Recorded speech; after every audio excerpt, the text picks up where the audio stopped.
Ah bonjour. Bonjour. Alors les voilà. Voilà les rats. Je pense qu'on peut les poser là. On les pose là. On a installé le dispositif de votre expérience au Oui. mieux. Ça me semble parfait. Peut-être pour l'explorer, on peut mettre tout de suite les rats dedans. Je ne sais pas si c'est possible. On essaye. J'espère qu'ils n'ont pas été trop perturbés par le voyage. Oh, j'espère que non. Dans quelques minutes, ça ira mieux.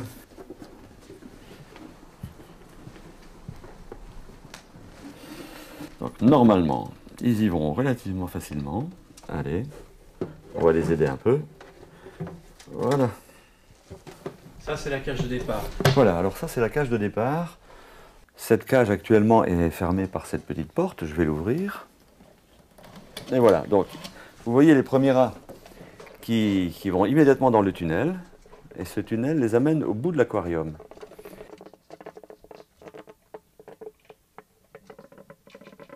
Donc ils arrivent au bout. Voilà. Bon, il n'a pas trouvé les croquettes pour l'instant. Il faut quand même reconnaître qu'ils sont en train d'explorer. Ah ben voilà, celui-là s'est levé, il a trouvé la mangeoire, il a attrapé une croquette. Donc immédiatement il revient. Ah, il est tombé sur les. Il a croisé les autres. Donc voilà. Il remonte dans le tunnel et il va aller se manger sa croquette tranquillement dans un coin.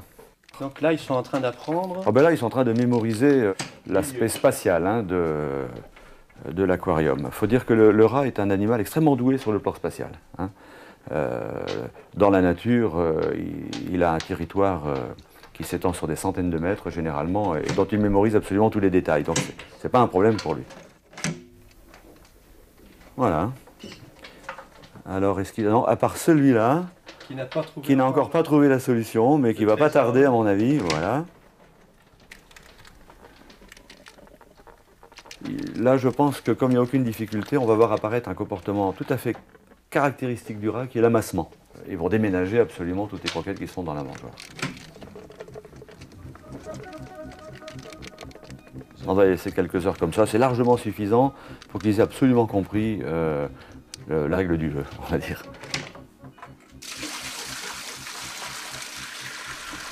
Donc là, on prépare la deuxième phase de l'expérience. Voilà, là je viens de mettre un peu d'eau dans le fond de l'aquarium. Les rats, comme ils ne sont pas habitués encore à ce nouveau milieu, vont être un petit peu déroutés au début. Bon, on va voir comment ils réagissent déjà. Leur environnement a brusquement changé. Hier c'était à sec, hein. Là maintenant ça devient quand même un petit peu plus désagréable. D'autant qu'ils n'ont jamais été habitués à marcher dans l'eau.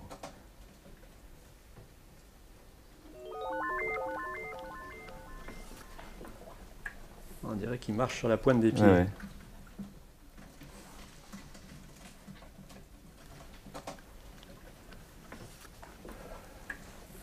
Voilà, deuxième.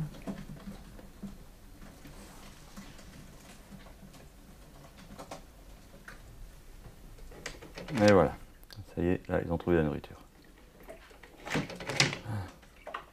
Hein, comme on le disait tout à l'heure, ils repartent dans la cage pour manger. Hein. Pendant ce temps-là, le deuxième est parti.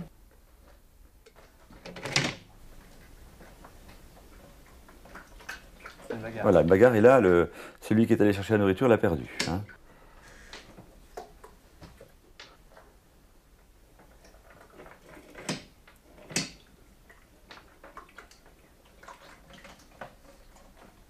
Voilà, tout le monde mange. Donc déjà, on a vu que certains rats devaient y retourner plusieurs fois, cela faisait voler, hein, alors qu'il y a encore très peu d'eau. Ça veut dire que déjà, des rôles qui ne seront peut-être pas définitifs sont en train de s'installer.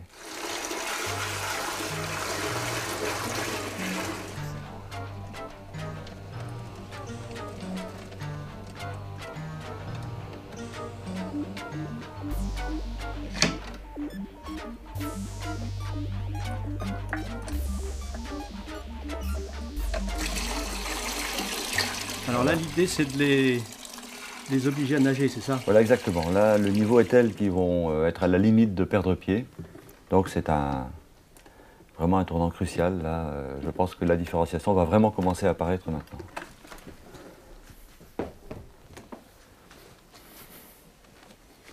Voilà. Ah, ils nagent. Là, ils nagent. Alors c'est encore très maladroit, hein. C'est la première fois de leur vie qu'ils nagent.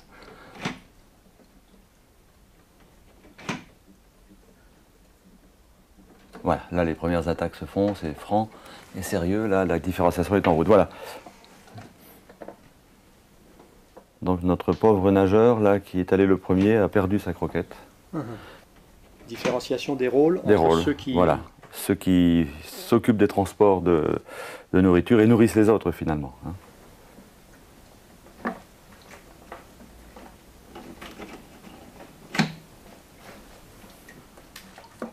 Voilà, il y a même une attaque en plein milieu de l'eau. Je vois que ceux qui sont mouillés n'ont rien à manger.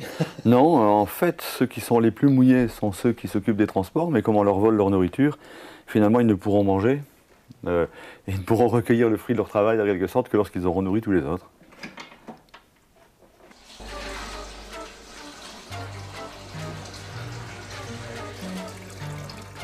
Voilà, comme ça on a atteint le niveau maximum, il reste à poser la plaque qui sert de plafond à ce tunnel. Donc la seule solution pour aller de la cage à la nourriture, c'est le plongeon en apnée. D'accord.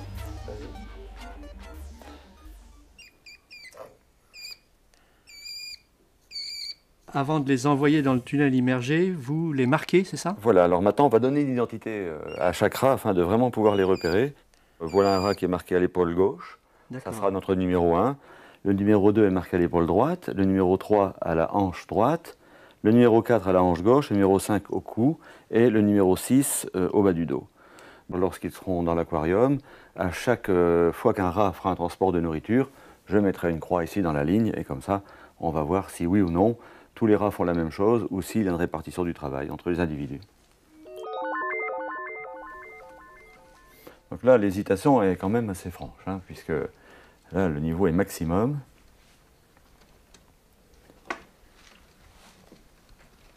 Voilà, ça c'est celui-là qui va inspecter. Donc ça c'est le numéro 3 qui est allé inspecter. Voilà, le numéro 1 également qui va inspecter le bas. Beaucoup d'hésitation là. Ah, beaucoup d'hésitation. Là maintenant l'épreuve est vraiment difficile.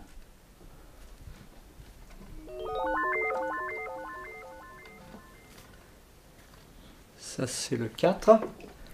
Voilà, le 3. Ah non, le 3. C'est le 3 qui vient de faire une exploration. Il a été plus loin. Il allait plus loin. Ils savent que la nourriture est à l'autre bout.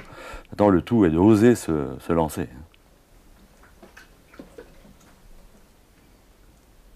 Enfin, une chose est certaine, on voit très bien qu'ils ont peur à cet endroit-là. C'est une certaine anxiété face à l'eau.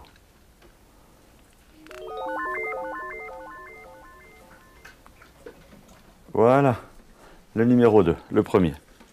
Il prend sa croquette et là, naturellement, j'ai peur qu'il se fasse accueillir sévèrement à l'arrivée. Pour l'instant, il passe parce qu'ils ne se sont pas aperçus.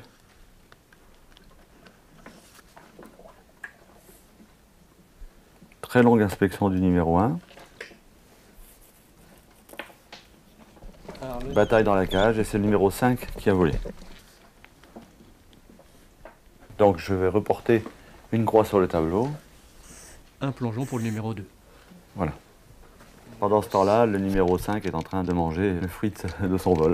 Oui, c'est celui-ci. Hein. Il a une tache sur la tête. Voilà le numéro 2, à nouveau dans le tunnel. À mon avis, il va repartir en plongée tout de suite. Voilà, son rôle s'inscrit maintenant.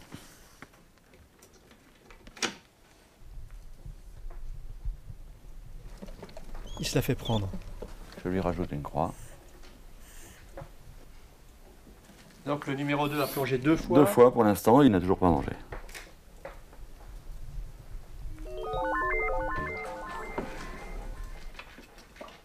C'est le 3. C'est le 3.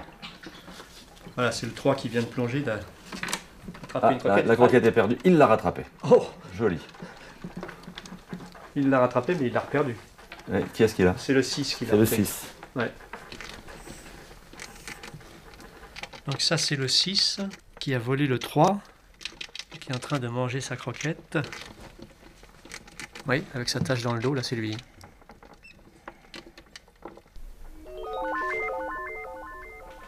Le 1 va y aller. Voilà le 1 qui plonge.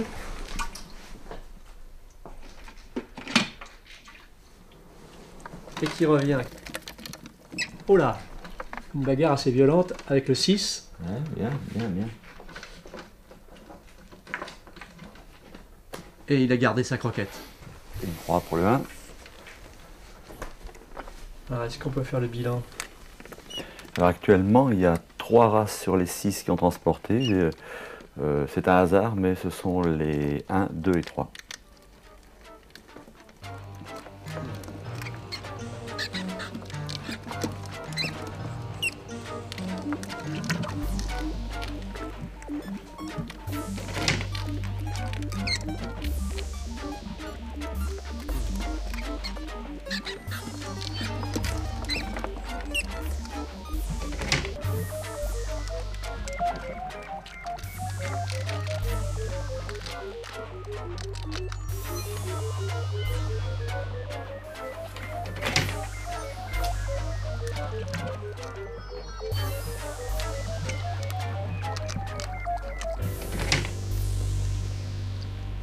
Voilà le 2 qui revient.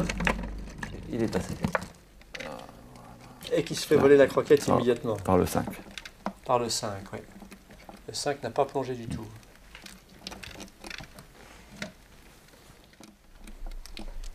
Bon, j'ai l'impression que c'est calme, là ils sont tous en train de manger. On peut peut-être faire le bilan de nos croix.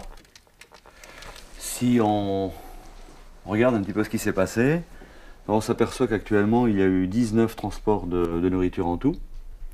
Mais ces 19 transports, en fait, ne concernent que les rats numéro 1, 2 et 3. C'est un hasard pur, hein, si ce sont Oui, les 3 premiers, hein, ça, c'est le hasard total. En fait, ces rats 4, 5 et 6 ne sont jamais allés jusqu'à la mangeoire. Par contre, ils ont mangé des croquettes quand même, mais ce sont des croquettes qu'ils ont volées à ceux-là.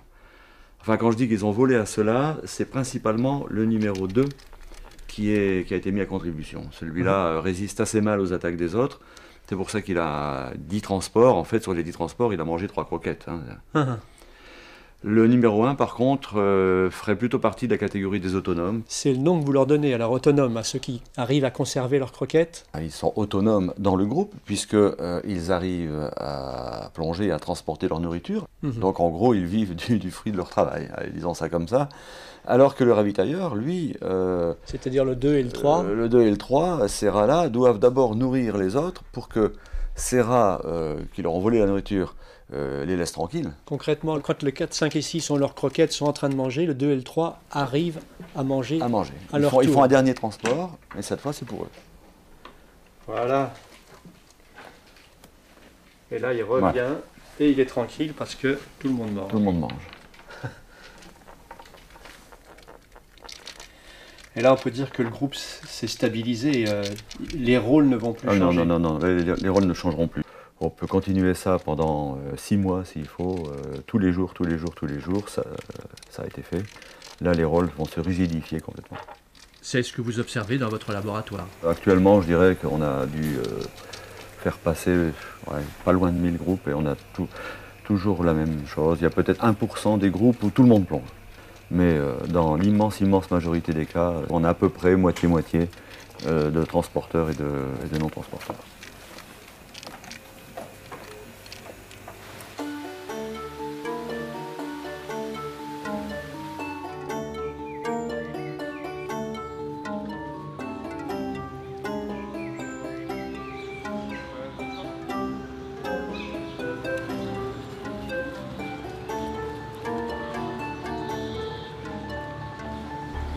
Alors Didier, Oui. on se retrouve là avec des étudiants en biologie que vous connaissez bien, qui étudient souvent dans votre laboratoire.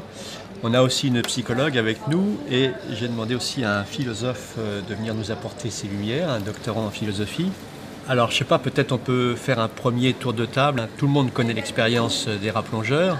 Peut-être vous pouvez nous donner vos impressions ou vos questions sur cette expérience? La première chose qui me viendra à l'esprit, ce serait de savoir comment l'interpréter en fait. Comment on pourrait expliquer et comprendre la répartition des rôles qu'on a constaté, qui revient très régulièrement, et où on a à chaque fois 3 transporteurs et 3 non-transporteurs. Pour comprendre, je pense qu'on peut déjà établir des hypothèses. Et forcément, ces hypothèses-là, il faudra les tester à un moment ou à un autre avec diverses expériences. Moi, je me demande quels mots on peut mettre sur les comportements des uns et des autres.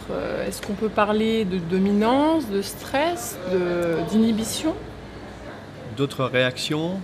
Le philosophe peut-être? Moi, ça me fait penser à un courant en vogue au 19e siècle, le darwinisme social. C'est quoi le darwinisme social? Le Darwin explique que la nature sélectionne les espèces animales ou végétales les mieux adaptées à leur environnement et les autres sont destinés à disparaître. En fait, Darwin, au moment où il écrit, se développe le capitalisme et puis les guerres coloniales. Et certains auteurs comme Spencer en Angleterre ou Haeckel en Allemagne, ils ont tenté une application à l'espèce humaine de la sélection naturelle, afin de justifier des phénomènes comme le colonialisme, mais aussi l'eugénisme, ou encore, de manière plus générale, l'exploitation de l'homme par l'homme. Je reviens au biologiste. Tout à l'heure, vous parliez d'hypothèses à tester. Quelle hypothèse, par exemple? On pourrait déjà se poser la question de savoir si tous les rats sont égaux par rapport à la nage, savoir s'il y en a certains qui ne sont pas handicapés par rapport à l'eau, un handicap moteur ou sensoriel, par exemple. Oui, ça c'est la première idée qui nous a traversé l'esprit. Et bien sûr, on a pensé que certains rats pourraient tout simplement ne pas savoir nager, hein, ou avoir des difficultés. Et pour répondre à ça, on a monté une série d'expériences dans lesquelles on a entraîné des rats naïfs au départ, seuls dans le dispositif. Là, la réponse est tombée très claire, très nette. 100% des rats savent nager, transporter la nourriture. Donc ce n'est pas une question de handicap. Je ne peux pas m'empêcher de penser que le stress doit jouer un rôle dans tout ça, notamment dans le fait de plonger, par exemple, le stress que les rats peuvent ressentir. Ça aussi, on l'a vérifié expérimentalement. On a pris des rats naïfs, des groupes de 6 à nouveau, et on a traité avec une molécule anxiolytique assez puissante, un tranquillisant comme on dit, la moitié des rats dans chaque cage pendant toute la montée de l'eau. Et là aussi, le résultat a été très clair. Chez les rats qui ont été traités, ils sont presque tous devenus transporteurs. Et d'ailleurs, réciproquement, ceux qui n'ont pas été traités sont également devenus presque tous non-transporteurs. Autrement dit, on a modifié le comportement de certains rats en les traitant, mais on a en même temps modifié le comportement des autres qu'on n'avait pas traités. Ce qui montre bien qu'on est dans l'interaction sociale, là, clairement. Donc si je comprends bien, ceux qui ne plongent pas sont les plus anxieux en fait. Oui, c'est exactement ça. Ce sont bien les plus anxieux qui ne plongent pas. Mais il reste néanmoins que si on met 6 rats dans la cage, en général, il y en a la moitié qui plonge et puis l'autre moitié qui ne plonge pas. On a un petit peu l'impression, dans la lignée du darwinisme social, qu'il y en a qui sont prédestinés à être exploités et d'autres prédestinés à les dominer. Alors est-ce qu'il y a une expérience qui permettrait de tester cette hypothèse-là? Vous avez des idées? Qu'est-ce qu'on pourrait faire comme expérience pour aller plus loin? On pourrait peut-être regrouper ensemble les transporteurs. Oui, donc en fait, tu veux dire mettre dans une même cage uniquement des plongeurs et faire la même chose pour les non-plongeurs. Oui, voilà. D'accord. Oui, alors en composant des groupes uniquement de transporteurs ou de non-transporteurs, en fait, on saura si les rôles sont définitivement bloqués ou si les rats sont capables de remettre ces rôles-là en question et donc de se redifférencier finalement. Cette expérience-là, vous l'avez faite? Nous l'avons faite.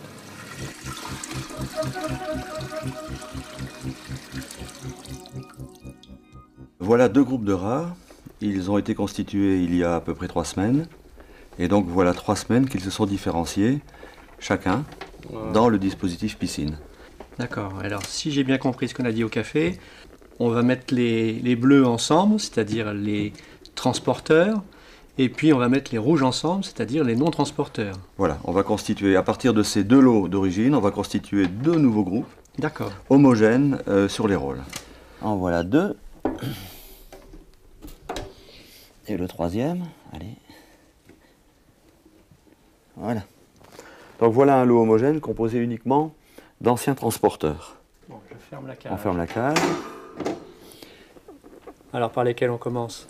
Ça n'a pas une grande importance, hein, et de toute façon, il faudra bien que les deux y passent. Donc, je propose de commencer par le groupe composé uniquement d'anciens transporteurs. Normalement, ça devrait aller très vite, hein, et devrait tourner comme une horloge, puisque ce sont 6 transporteurs parfaitement habitués à transporter. Donc On chacun ne devrait avoir aucun problème. Chacun devrait se nourrir. Oui, oui.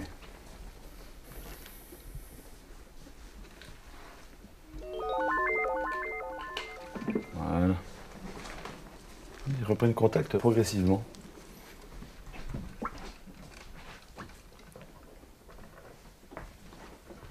C'est pas si facile que ça finalement.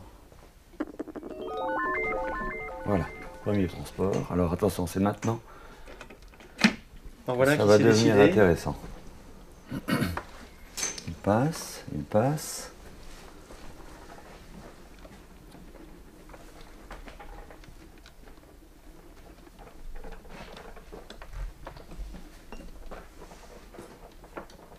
Jusqu'ici, il a conservé sa croquette. On dirait qu'il y en a un deuxième qui va Le se deuxième qui décider. a l'air de se préparer. Voilà. Le deuxième aura fait son transport. Jusqu'ici, tout va bien. D'accord. Voilà, il passe. Et il s'est fait attaquer, il s'est fait voler. Voilà. Celui-là lui a volé. D'accord, alors On a un ancien transporteur qui a l'air de s'être mis à voler. On va voir si ça confirme. Ah, voilà. un troisième transporteur. Troisième transporteur qui se manifeste. Retour à la cage. Et il s'est fait attaquer par un autre, voilà, qui lui a volé. Donc actuellement, on a 2 anciens transporteurs qui se sont mis à voler. Autrement dit, les anciens esclaves se sont transformés en maîtres. Donc ça, c'est le premier qui a plongé, qui a réussi à conserver sa croquette, hein. Mais à côté de lui, on a un qui est sec, donc qui a volé. Et dans le coin, là, c'est un voleur aussi, qui est sec. Et puis ces deux-ci, qui sont des plongeurs, hein, qui sont en train de faire leur toilette. Là, vous allez les marquer à nouveau. Je vais lui faire une petite marque rouge sur la tête. Voilà. Voilà. Et lequel? Celui-là, hein? C'est celui-là, oui, oui. C'est celui-là. Je vais lui faire la même marque. Voilà. Donc ces deux-là. Ces deux-là étaient des anciens transporteurs qui au moins ont volé une fois. Voilà. On va voir s'ils continuent.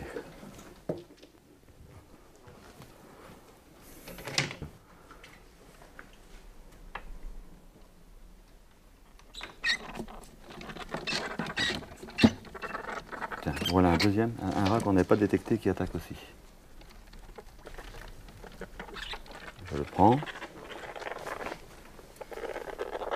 Donc celui-là, selon vous, est en train de devenir un... Non transporteur également, oui, oui. Voilà. On dirait que le nouveau non-transporteur pousse le transporteur vers l'eau.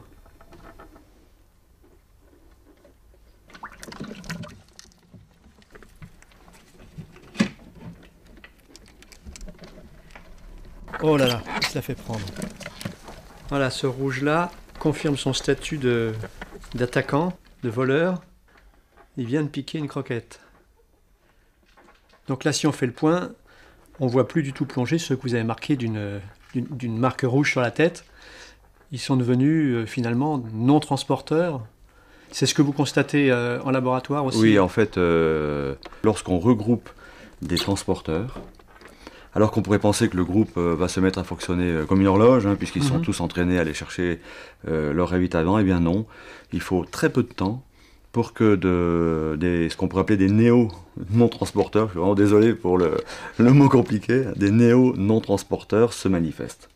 Autrement dit, un transporteur peut très bien se métamorphoser en non-transporteur et commencer à son tour à vivre sur le travail des autres transporteurs. Les 3 rouges qui l'attendent, regarde ça. Voilà, le vol, et voilà. Et les 2 rouges ensemble d'ailleurs. Voilà. Ils restent accrochés l'un à l'autre.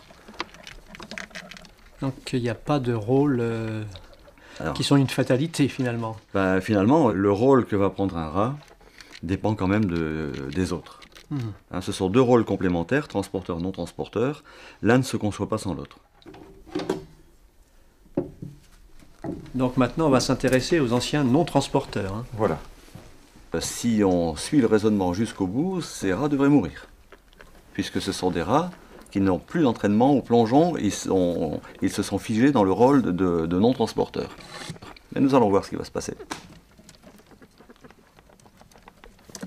Donc on voit bien leur hésitation. Ils arrivent, on a l'impression qu'ils sont tout à fait déterminés, hein, ils descendent à toute vitesse, mais au dernier moment, évidemment, ils s'arrêtent net.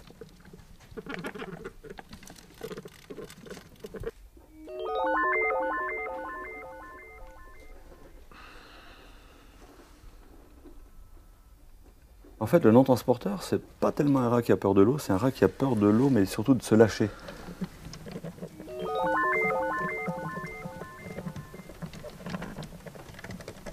Ça a l'air bien difficile pour eux qui ont été habitués à se faire nourrir, Ouais. d'aller chercher leur nourriture eux-mêmes. Hein. Finalement, il y en a un qui se décide. Il y en a un qui s'est décidé, finalement, oui. Attention, là. Il va se faire... Arrive. Voilà, oh, belle attaque, là. Et il a réussi à conserver sa croquette.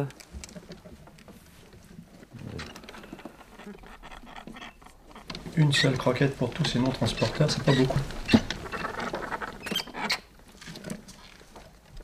Donc dans ce groupe qui est formé de rats qui étaient des non-transporteurs auparavant, après de longues hésitations, il y en a un seul qui s'est décidé à plonger.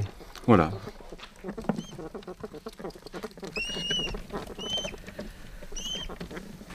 Finalement, avec les non-transporteurs, ça se passe moins facilement Ah, ça qu'avec se les passe pas bien, transporteurs. ouais.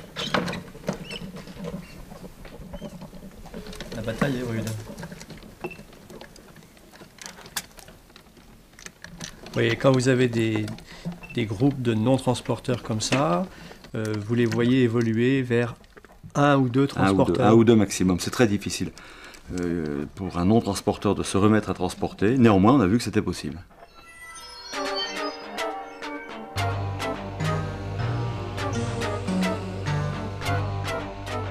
Donc là, avec ce qu'on vient de voir successivement avec les bleus puis avec les rouges, plus possible de donner des explications simplistes, de dire certains sont dominants, d'autres sont dominés. En tout cas, on ne peut pas affirmer, après ces deux dernières expériences, qu'un rat porte sur lui une espèce de sceau indélébile qui dirait « il est transporteur, il est non-transporteur ». Hein, puisque si ça avait été le cas, dans ce cas-là, dans un groupe ou dans un autre, un rat serait toujours demeuré transporteur ou non-transporteur. Donc là, en fait, on a affaire à un autre phénomène, c'est un phénomène de groupe. C'est manifestement un phénomène de nature sociale, hein, Ouais. puisque selon le groupe dans lequel un rat est situé, son statut peut varier. Donc son D'accord. statut dépend de son environnement social. Alors, est-ce qu'il y a une autre étape à cette expérience? Est-ce que vous nous réservez d'autres surprises? En cherchant un petit peu dans la littérature, on a trouvé un travail assez ancien qui consiste à utiliser le principe de la boîte de Skinner pour créer un problème au rat. D'accord, alors la boîte de Skinner, je crois qu'on a une petite animation qu'on peut aller voir en régie. Ça va nous permettre de bien la comprendre. Parfait, allons-y.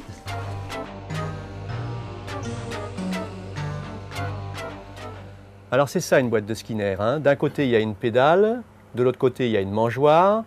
Si on appuie sur la pédale, il y a une croquette qui tombe. Évidemment, si on aime ça, on peut la manger.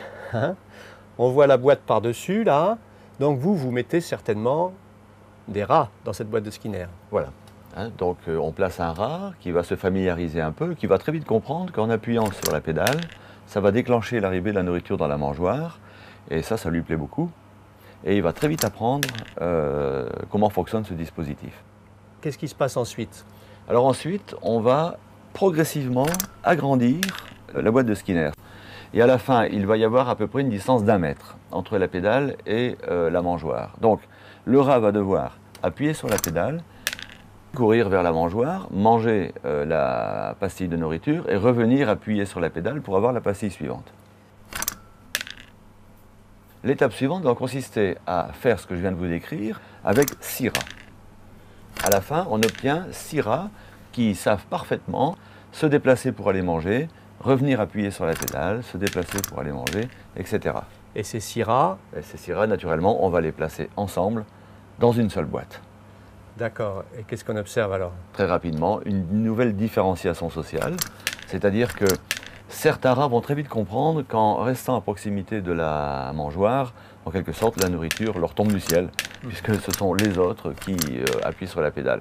Quant à ces autres rats qui appuient sur la pédale, ils arrivent à manger de temps en temps, mais c'est très difficile pour eux, parce que quand ils appuient sur la pédale, il faut quand même à peu près 5 secondes pour aller à l'autre mangeoire, et généralement, il y a longtemps qu'un rat l'a mangé. Donc ils retournent appuyer, ils essaient de manger, ils n'y arrivent pas, ils retournent appuyer. Et ils mangent quand même quand les autres sont nourris. Et le fait qu'ils mangent, ça finalement, ça les induit à continuer à avoir ce comportement.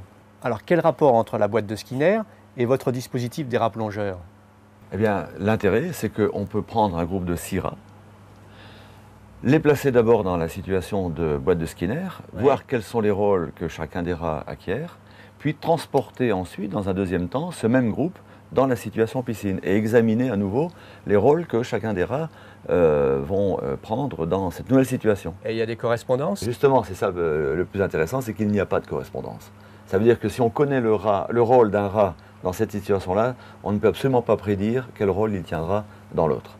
Ça confirme ce qu'on a dit tout à l'heure, il n'y a pas de prédestination individuelle. Un rat n'est pas condamné à avoir toujours le même rôle dans toutes les situations. En fait, le rôle d'un rat va dépendre à la fois des individus qui l'entourent, ça c'est ce qu'on pourrait appeler un déterminisme social, Ouais. et va dépendre également du contexte dans lequel ce groupe va être posé. Plus précisément, il va dépendre de la nature du problème qui se pose au groupe pour obtenir sa nourriture. Moi, ce que j'aimerais savoir, c'est à quel moment elle se joue, cette répartition des rôles? Est-ce qu'il y a un moment clé? Il est probable que ça va dépendre, cette différenciation, des premiers contacts que les animaux vont avoir avec le problème et des premières interactions qui vont suivre l'installation dans la situation. Les premiers plongeons, les premiers combats. Ce sont les moments clés. Quel est le rat qui le premier va vaincre sa peur de l'eau pour aller chercher de la nourriture? Et que va-t-il se passer lorsque ce rat va revenir dans la cage face à ses congénères qui ont faim? Est-ce qu'il va résister à leurs attaques? Est-ce qu'il va céder à leurs attaques? C'est ça qui va être déterminant pour la suite. On voit bien que ces comportements, qu'ils soient des comportements de ravitaillement ou des comportements de vol, vont se renforcer. Celui qui s'est fait voler la nourriture va être fondé à retourner. Mais en retournant chercher la nourriture, il va acquérir des capacités motrices, des capacités d'orientation qu'il n'avait pas avant. Donc ce sera de plus en plus facile pour lui. C'est pas le cas de l'autre. L'autre, lui, va développer d'autres capacités, la capacité à voler. Donc à la fin, la situation va se rigidifier complètement. Les ravitailleurs vont nager sans problème, ça ne leur coûtera plus rien de retourner une fois de plus rechercher de la nourriture, et les autres vont devenir de véritables experts du vol. Donc les situations vont vraiment s'installer et ne bougeront plus.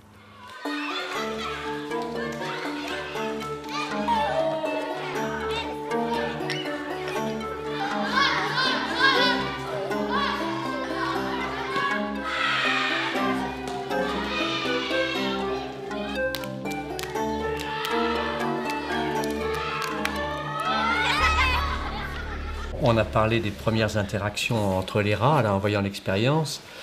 Moi, ça m'a tout de suite donné envie, même si je sais bien qu'on ne peut pas faire du tout de rapport trop simpliste entre les rats et les humains, d'aller dans une école et de parler avec une institutrice. Parce que c'est évidemment à l'école primaire, maternelle, qu'on a les premières interactions avec les autres êtres humains. Alors j'avais envie d'avoir votre témoignage. Qu'est-ce que vous observez, vous, dans les groupes d'enfants avec lesquels vous travaillez? En fonction des compétences travaillées, on constate que, ou moi je constate que dans les groupes, ce sont certains enfants qui soit prennent la parole, expliquent aux autres, donc qui sont leaders dans un groupe. Qu'est-ce que tu cherches dans ce problème? On cherche s'il y a assez pour payer tout le transport et puis les places. Et puis il y a assez. Il y a assez? Comment vous avez fait pour savoir s'il y a assez? 132 moins 75, ça fait 57. Moins 48, ça fait 9. Quand je dis en fonction des compétences travaillées, c'est-à-dire qu'on ne retrouvera pas les mêmes quand on fait un travail de mathématiques ou alors un travail en littérature jeunesse. ni en sport. Oui, là on a vu un petit peu de mathématiques, donc là il y a certains qui prennent la parole plus que d'autres. Qui prennent la parole, qui expliquent aux autres. Et quand il s'agit après de trouver un rapporteur, ben, ce sont souvent eux qui viennent au tableau pour expliquer l'exercice. On fait un petit dessin là-haut. On avait une cible avec 3 fléchettes et le total devait faire 21. Il y a 2 fléchettes qui vont sur le numéro 6 et une sur le numéro 9. Et c'est pas forcément les mêmes qui sont leaders dans une autre matière ou dans la cour de récréation. Non, on peut avoir le même enfant qui est en récréation, sera même mis peut-être un petit peu à l'écart et peut être assis à côté de nous en train de faire un Scooby-Doo. Face à cette situation, lorsque vous constatez ça, qu'est-ce que vous faites ? Alors moi, je sollicite certains enfants qui ont ces capacités, et qui sont soit timides, timorés, qui n'osent pas parce qu'ils n'ont pas confiance en eux. Donc je sollicite et c'est moi qui distribue quelquefois les rôles. Comme vous devez faire avancer tout le monde, vous êtes obligé un petit peu d'atténuer ce partage des compétences pour pouvoir obliger ceux qui les ont, mais peut-être moins rapides, à les faire valoir également et à les travailler. Tu te tournes un peu, Rudy, parce que sinon tu ne vas rien voir. Attends un peu. Reste à ta place, Jules aussi. Est-ce que quelqu'un a besoin d'explications, Florent? Tu veux bien Contrairement à Nora, là, il y a une régulation extérieure. Le but, c'est de solliciter les compétences de tous les enfants et les développer. Quand les enfants seront grands, il y en a quand même qui seront meilleurs en maths, il y en a quand même qui seront meilleurs dans le langage, il y en a d'autres qui seront peut-être plus compétents manuellement.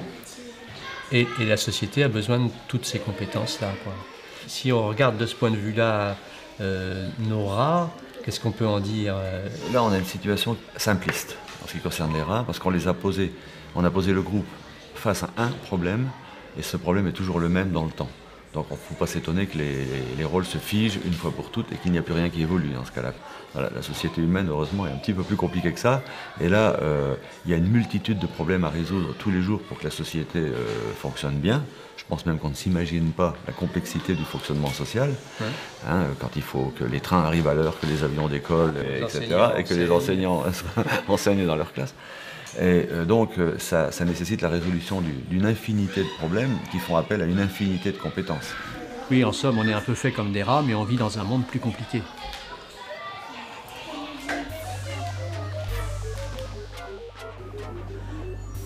Il y a un premier rat qui plonge, il revient avec une croquette, et hop, bataille. Voilà un autre rat qui plonge. Ce sont des rats virtuels. Alors ici, on a des rats virtuels, c'est-à-dire que chaque rat en fait correspond à un petit programme. Et tous ces programmes vont être mis ensemble, en interaction les uns avec les autres. Alors au départ, c'est des petits programmes très simples, mais ce qu'on espère, c'est que l'interaction entre ces programmes va permettre de reproduire le phénomène observé en biologie.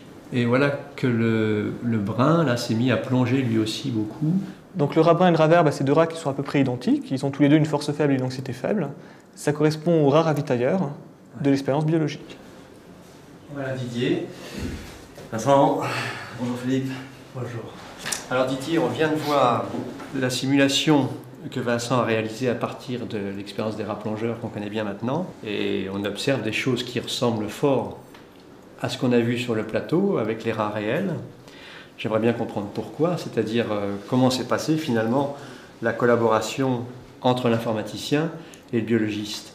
Le plus difficile, ça a été de se mettre d'accord sur les paramètres de base qu'on allait introduire dans le modèle. On voit très bien que les rats hésitent à plonger. Donc l'anxiété face à l'eau, le stress face à l'eau devait nécessairement être introduit dans le modèle.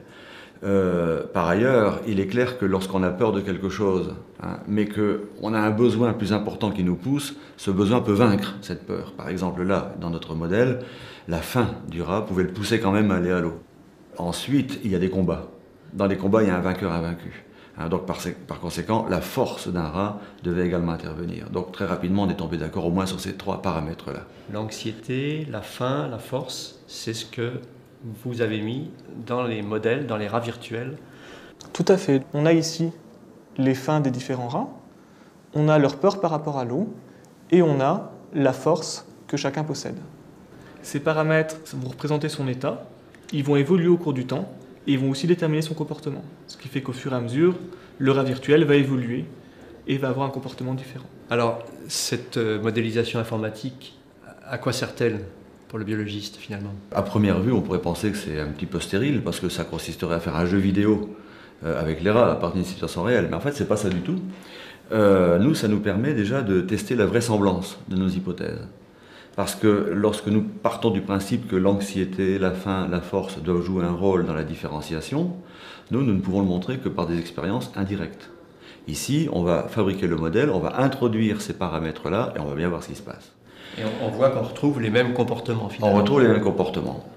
Un autre intérêt du modèle, c'est de nous permettre de faire en quelque sorte des expériences virtuelles qu'on ne pourrait pas réaliser, vraiment physiquement.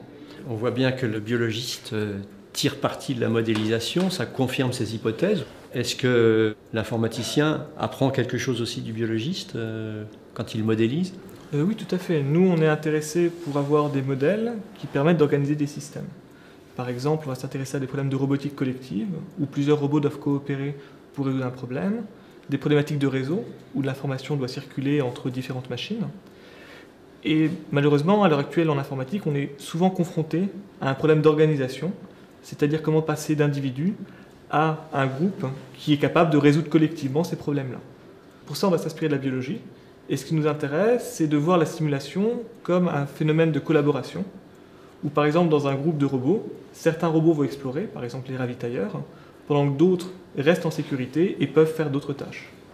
Alors, est-ce qu'on peut dire que nos rats qu'on imaginait assez en compétition, là, finalement collaborent? Oui, on peut le voir sous cet angle-là également.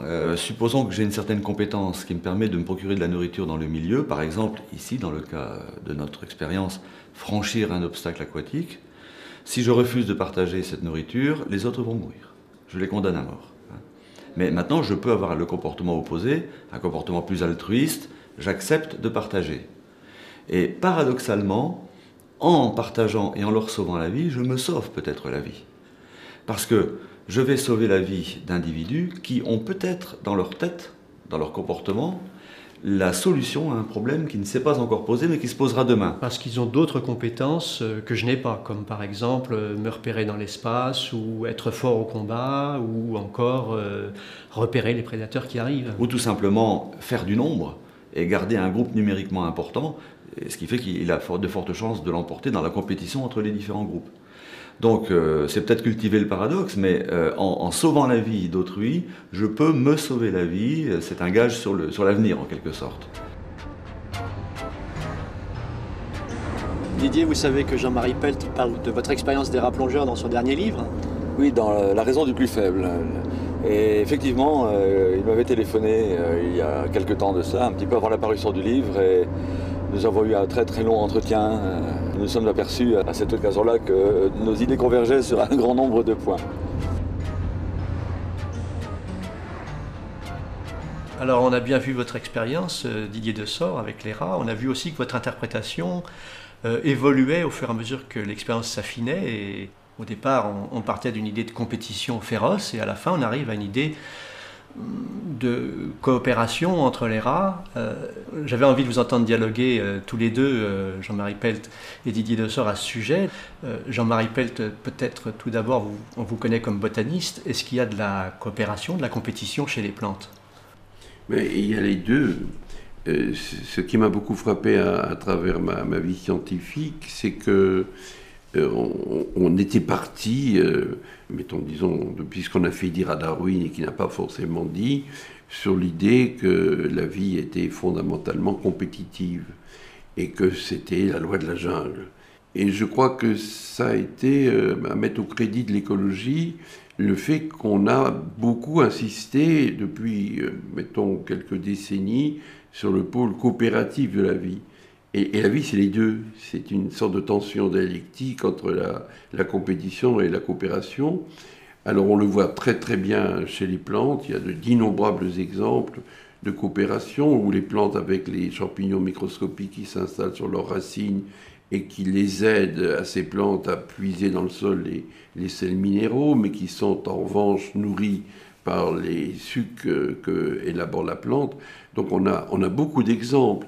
Et dans le vocabulaire de l'écologie, on a des mots comme symbiose, donc l'art de vivre ensemble et de partager, comme mutualisme, comme commensalisme, toutes ces expressions, évidemment, sont relativement récentes et appartiennent à cette discipline qu'est l'écologie ou l'éthologie. Ce sont des disciplines transversales.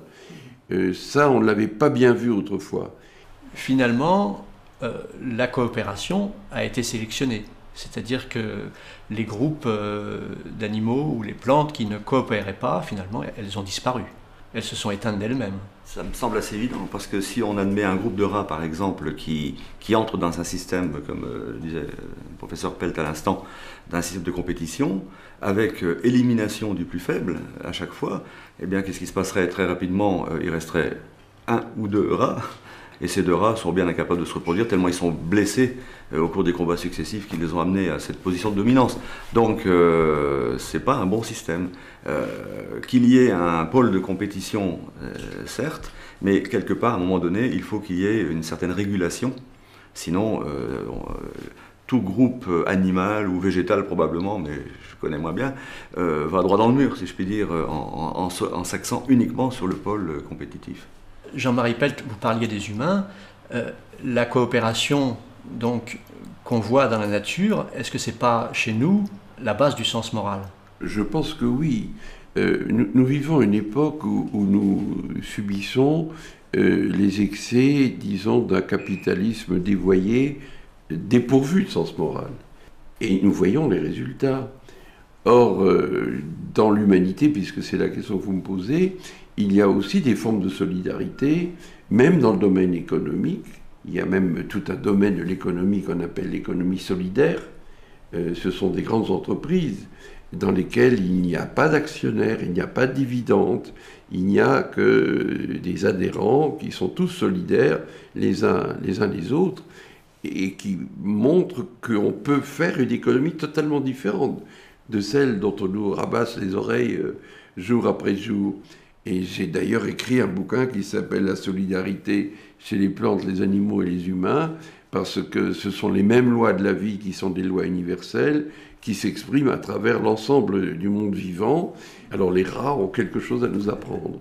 Nous avons plaqué des mots humains comme solidarité, altruisme, partage, etc. Je pense quand même pas que les rats soient capables de conceptualiser ça de cette façon-là. Mais le fait que nous ayons des ancêtres communs avec ces animaux-là, finalement, entre les rongeurs, les primates, ne sont pas très éloignés au point de vue de l'évolution, montre que nous avons certainement dans notre cerveau des structures ou des fonctions dérivées de celles-là. Il y a certainement un fondement naturel à l'éthique humaine qui tend vers la coopération. Je crois qu'on est en train de redécouvrir cette dimension de la coopération. Et je pense qu'on est aussi en train de découvrir la nécessité de réguler ce que évidemment fait la nature. Un écosystème, c'est régulé. Alors il y a des stress, il y a des catastrophes, tout ça bien sûr. Mais si ça marche, c'est parce qu'il y a des équilibres internes extrêmement subtils, dont je ne suis pas sûr qu'on connaisse toutes les lois, sans doute pas, mais qui provoquent une régulation. Et le résultat, c'est que la nature, ça marche. Voilà. Et que la société devra apprendre aussi les régulations. Je vous rappelle qu'il y a quelques années, le maître mot, c'était déréguler et déréglementer. Donc nous sommes dans une période de transition qui, de ce point de vue, est à mes yeux très intéressante. Et peut-être qu'on peut rêver à un monde nouveau où ces valeurs éthiques et morales prendront le pas sur la loi de la jungle. Nous serons solidaires et capables de nous réguler, ou bien nous serons éliminés. Je pense en effet que nous pourrions être éliminés si nous étions, excusez-moi, des sales gosses. Qu'est-ce que vous faites là, Didier? J'ai l'impression que vous êtes en train de préparer un mauvais coup. Oui, alors oui. Vous avez donné un vrai festin de croquettes à des bleus, c'est-à-dire à des plongeurs. Oui. Je viens d'isoler dans la cage les 3 transporteurs du groupe qui tournaient tout à l'heure. Et je vais leur donner à manger à volonté, ce qui fait que les rats vont vraiment très bien se nourrir. Ouais. Ensuite, on va les mettre aux non-transporteurs qui, eux, sont toujours à jeun. Ouais. Et je vous rappelle que les non-transporteurs dépendent Des transporteurs. Et là, en les nourrissant avant, en quelque sorte, je viens de lancer un appel à la grève des transporteurs. Et on va voir ce qui va se passer. Ils n'auront plus faim et ils ne plongeront plus. Ils ne plongeront plus. Ils vont se mettre en grève. Et naturellement, on ouvre la porte.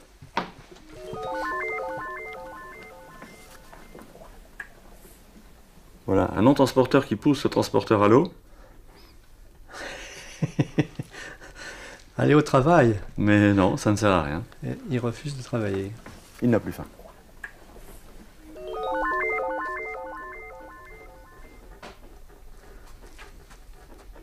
Voilà les 3 rouges dans le tunnel qui attendent en vain la nourriture. Et les 3 bleus dans la cage qui, franchement, sont bien tranquilles. C'est bien ce que je disais, vous leur avez joué un vilain tour. C'est tout un monde qui bascule. Cette fois, c'est eux qui sont faits comme des rats.